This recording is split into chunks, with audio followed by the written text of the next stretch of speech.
Assalamualaikum warahmatullahi wabarakatuh. Kami dari kelompok 1 yang beranggotakan saya sendiri Endah Sarwosri, lalu rekan-rekan saya Salsabila Mayana Mira, Meliana Setiawati, Ruli Kurniawan, dan Andoko.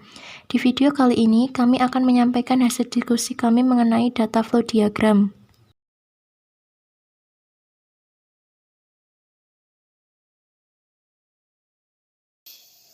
Yang pertama, saya akan menjelaskan tentang perancangan data flow diagram untuk sistem informasi sekolah atau studi kasus pada SMPN 6 Wonogiri. Pada sistem informasi sekolah ini akan digambarkan aliran data yang mulai dari proses pendaftaran siswa untuk tes, proses penentuan siswa yang lulus tes, pendaftaran ulang siswa baru, pembagian kelas, kehadiran siswa, nilai siswa, laporan siswa yang lulus tes dan diterima di SMPN 6 Wonogiri, raport siswa, dan laporan siswa per kelas. Metode yang pertama adalah konteks diagram. Konteks diagram memperlihatkan sistem yang dirancang secara keseluruhan. Semua eksternal entity harus digambarkan sedemikian rupa, sehingga terlihat data yang mengalir pada input, proses, output. Konteks diagram menggunakan 3 buah simbol, yaitu simbol untuk melambangkan external entity, simbol untuk melambangkan data flow, dan simbol untuk melambangkan proses. Konteks diagram hanya boleh terdiri dari satu proses saja, tidak boleh lebih, dan pada konteks diagram tidak digambarkan data store.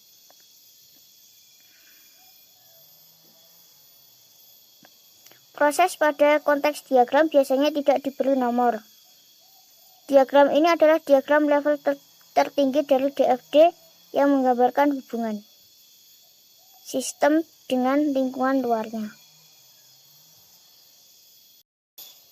Caranya, pertama, tentukan nama sistemnya. Kedua, tentukan batasan sistemnya. Ketiga, tentukan terminator apa saja yang ada dalam sistem. Keempat, tentukan apa yang diterima atau diberikan terminator dari atau ke sistem. Yang kelima, gambarkan diagram konteks. 2. Data flow diagram atau DFD. Data flow diagram atau DFD disebut juga dengan diagram arus data atau DAD.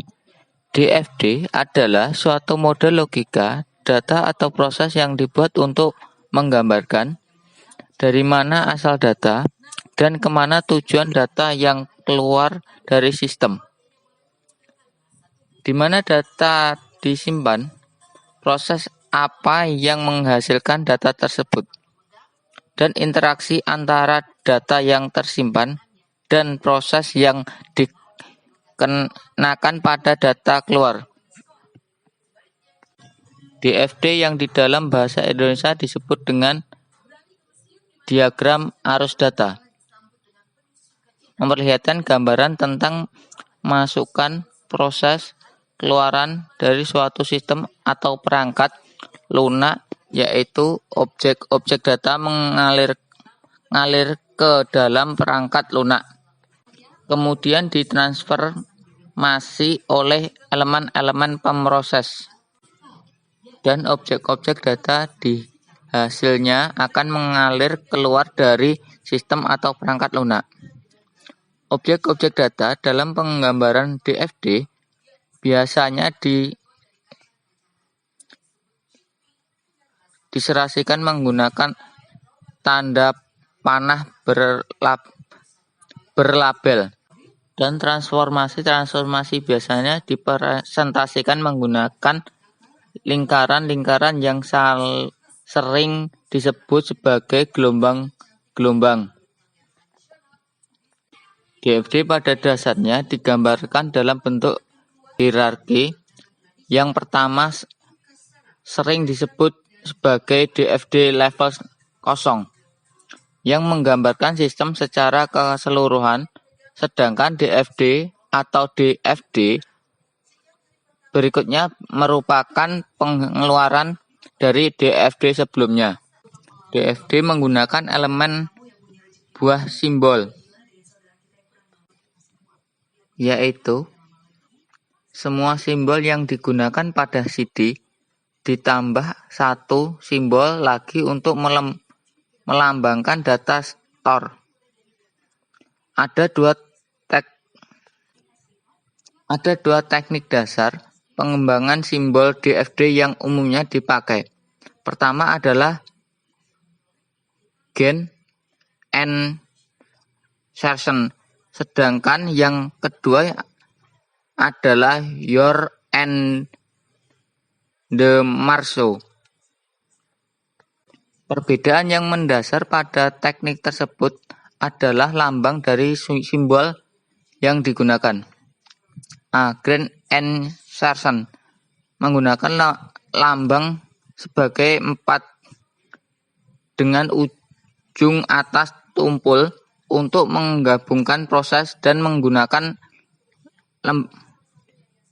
lembeng segi 4 dengan sisi kanan terbuka untuk menggambarkan data store. Seperti ini contohnya. Yang kedua, your and do Marceau menggunakan lambang lingkaran untuk menggambarkan proses dan menggunakan lambang garis sejajar untuk menggambarkan data store. Sedangkan untuk simbol eksternal, NT, dan simbol data flow, kedua teknik tersebut menggunakan lambang yang sama, yaitu sebagai 4 untuk melambangkan eksternal, NT,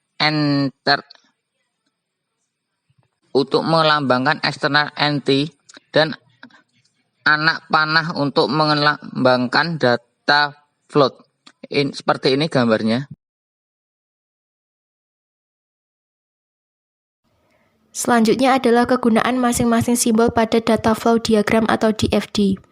Ada 4 buah simbol pada DFD, yang masing-masingnya digunakan untuk mewakili pendapat dari Jogianto tahun 2005.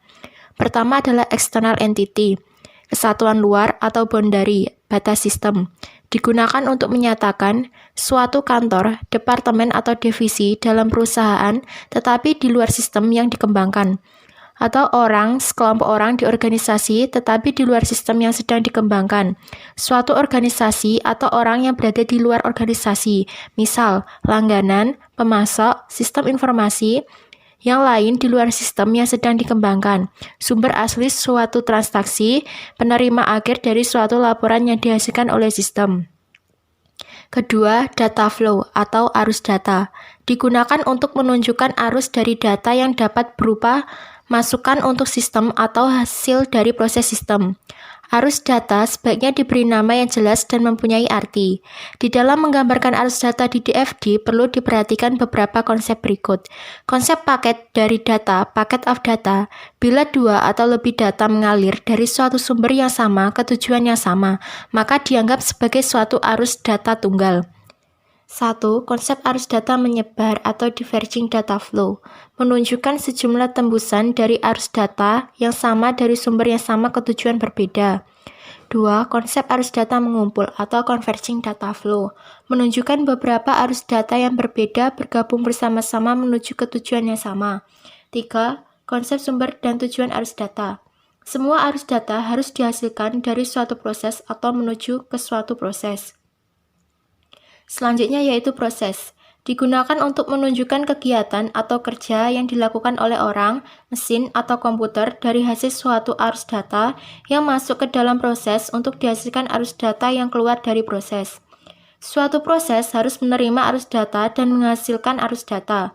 Beberapa kesalahan yang sering terjadi dalam penggambaran DFD.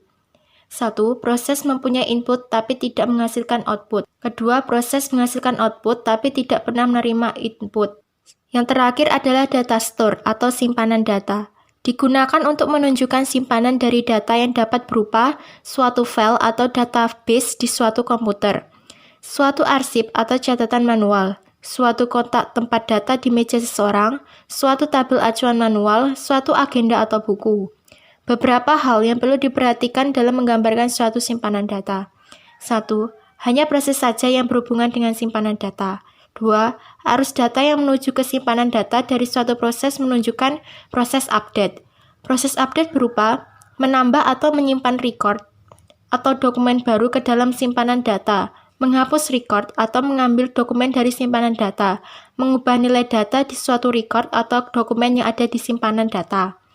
Arus data yang berasal dari simpanan data ke suatu proses menunjukkan proses tersebut menggunakan data yang ada di simpanan data, berupa proses membaca data di disk, proses mengambil formulir atau dokumen untuk dilihat isinya.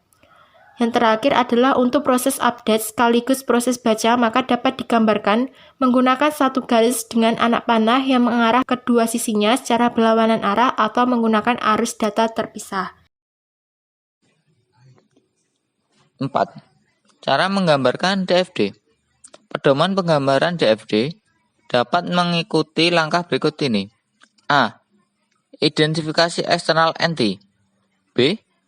Identifikasi semua input dan output yang terlibat dengan kesatuan luar. C.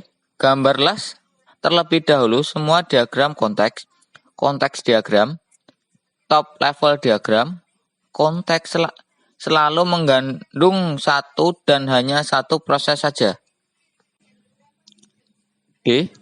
Gambarlah bagian berjangka hierarkikal untuk mempersiapkan penggambaran DFD ke level lebih bawah lagi. E. Gambarlah sketsa DFD untuk overview diagram atau level kosong. F. Gambarlah DFD untuk level-level berikutnya seperti level 1, 2, dan seterusnya. G. Gambarlah DFD gabungkan semua level.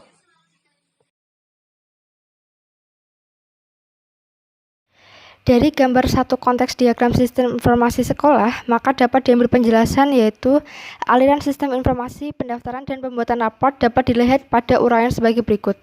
Yang pertama yaitu bagian tata usaha atau TU atau panitia pendaftaran memberikan belangko pendaftaran kepada siswa yang akan mendaftarkan diri sebagai calon siswa. Yang kedua yaitu calon siswa mengisi belangko pendaftaran dan kemudian mengembalikan belangko tersebut ke bagian TU.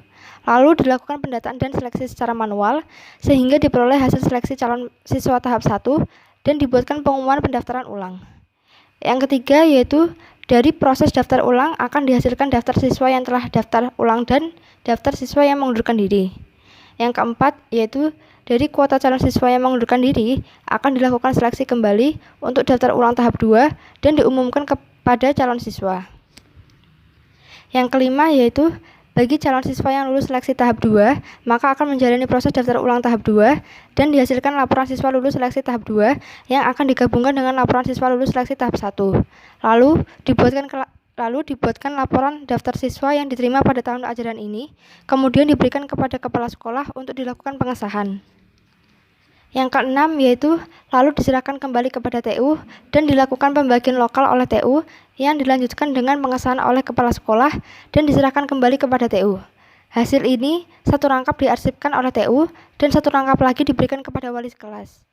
Yang ketujuh yaitu siswa yang telah dibagi akan mengikuti proses belajar mengajar sehingga menghasilkan nilai siswa yang akan didata oleh guru per masing-masing mata pelajarannya.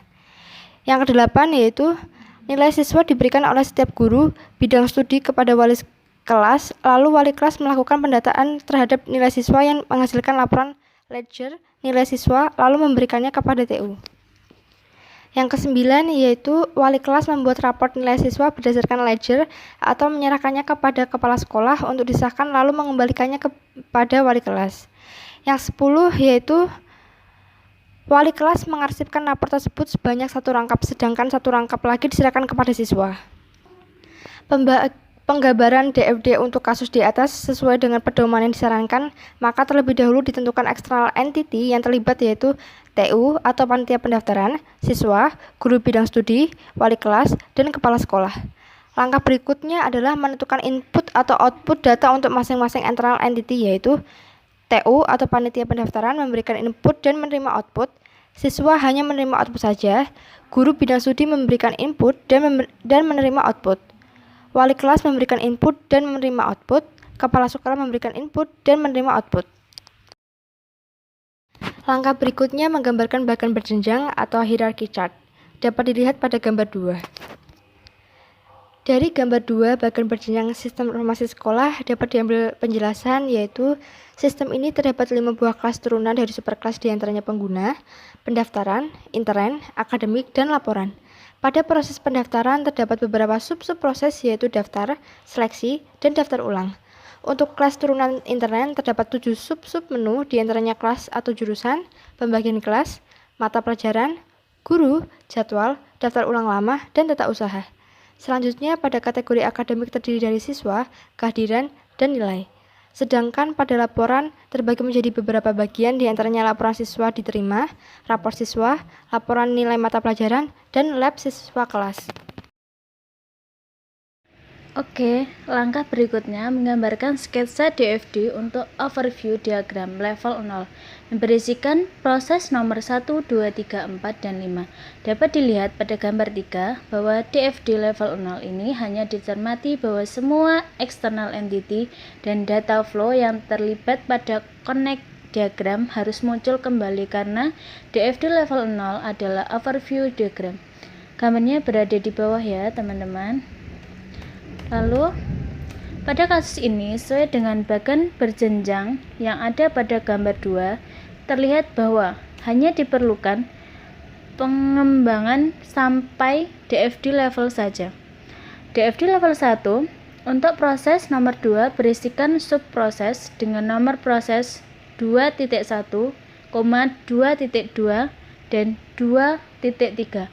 DFD level 1 untuk proses nomor berisikan subproses dengan nomor proses 3.1, 3.2, 3.3, 3.4, 3.5, 3.6, dan 3.7.